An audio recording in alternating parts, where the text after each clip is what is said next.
তুমি ক্লান্ত, সেটা কাজের জন্য নয়, আবার মানুষের জন্যও নয়, এমনকি জীবনের বাস্তব যুদ্ধের জন্যও নয়।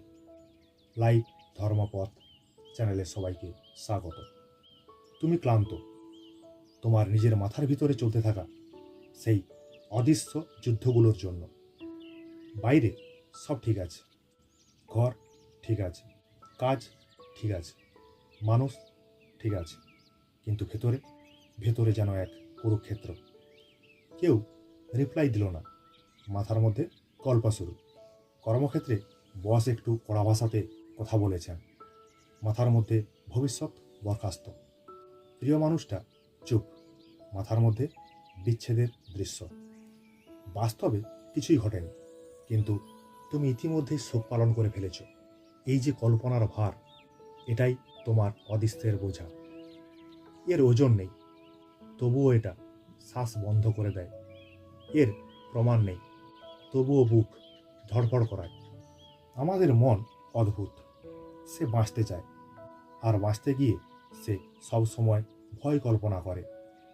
হাজার হাজার বছর আগে জঙ্গলে একটা শব্দ মানে হয়তো বাঘ ছিল, কিন্তু আজ আজ সেই একই মন একটা সিনকে বিচ্ছেদ বানায়, একটা ইমেলকে বিপদ বানায়, একটা নীরবতাকে প্রত্যাখ্যান বানায়।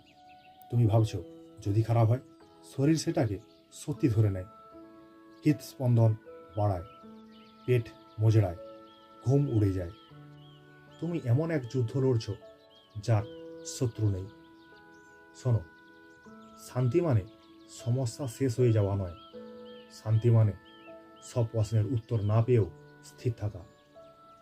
সব কিছু নিশ্চিত না হলেও ভেতরে নিরাপদ অনুভব করা। এই মুহূর্তে চারপাশে তাকাও, এখন এই সেকেন্ডে। সত্যি কি কোনো বিপদ আছে?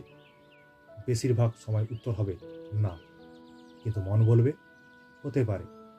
এই হতে পারে শব্দটাই আমাদের বন্দি করে রাখে। তুমি কি জানো তুমি কে?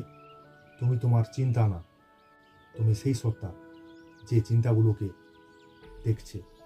চিন্তা আসবে, ভয় আসবে, অনুমান আসবে, কিন্তু তুমি তাদের সাথে যেতে বাধ্য নও। তখন নিজেকে জিজ্ঞাসা করো, নিজেকে প্রশ্ন করো, এটা কি সত্যি ঘটেছে, নাকি আমি শুধু ভাবছি? ভাবা আর হওয়া এক না। আরেকটা প্রশ্ন করো, এর প্রমাণ কি? দেখবে বেশিরভাগ ভয় দাঁড়িয়ে আছে কল্পনার উপর। তোমার পুরনো আঘাত আজকের বাস্তবকে ফিকে করে দেয়।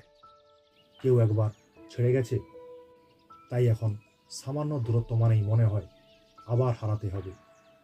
কিন্তু সব মানুষ এক না, সব পরিস্থিতিও এক না।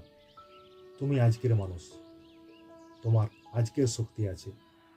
সব যুদ্ধ লড়তে হয় না, সব ভাবনাকে গুরুত্ব দিতে হয় না, সব ভয়কে সম্মান দেখাতে হয় না। কিছু ভয়কে শুধু দেখলেই হয়, বললেই হয় আমি তোমাকে দেখছি, কিন্তু আমি তোমার সাথে যাচ্ছি না। এই মুহূর্তেই একটা গভীর শ্বাস নাও, শ্বাস নাও, ধীরে ছাড়ো। এটাই বাস্তব, এই শ্বাস, এই মুহূর্ত। ভবিষ্যৎ এখনো আসেনি, অতীত চলে গেছে, শুধু এই বর্তমানটাই সত্য। নিজেকে বলো, আমি অনুমানের বোঝা নামিয়ে রাখছি। তুমি কোনো যুদ্ধক্ষেত্রে নেই, তুমি এখনো বেঁচে আছো, আর এই মুহূর্ত এটাই তোমার আশ্রয়। মাথা গল্প বানাবে, এটাই তার কাজ, কিন্তু তুমি সেই গল্প বিশ্বাস করবে কিনা এটা তোমার সিদ্ধান্ত। আজ একটু থামো, আজকে একটু হালকা হতে দাও। দেখবে অনেক বোঝা আসলে ছিলই না, তুমি শুধু ধরে রেখেছিলে। ছেড়ে দাও, শ্বাসে ফেরো, বর্তমানে ফেরো, নিজের ভিতরের নীরবতায় ফেরো। সেখানে কোনো যুদ্ধ নেই, সেখানে শুধু তুমি আছো, শান্ত, সম্পূর্ণ, নিরাপদ। এই মুহূর্তটাই সত্য, আর তুমি এই মুহূর্তেই যথেষ্ট। ধন্যবাদ।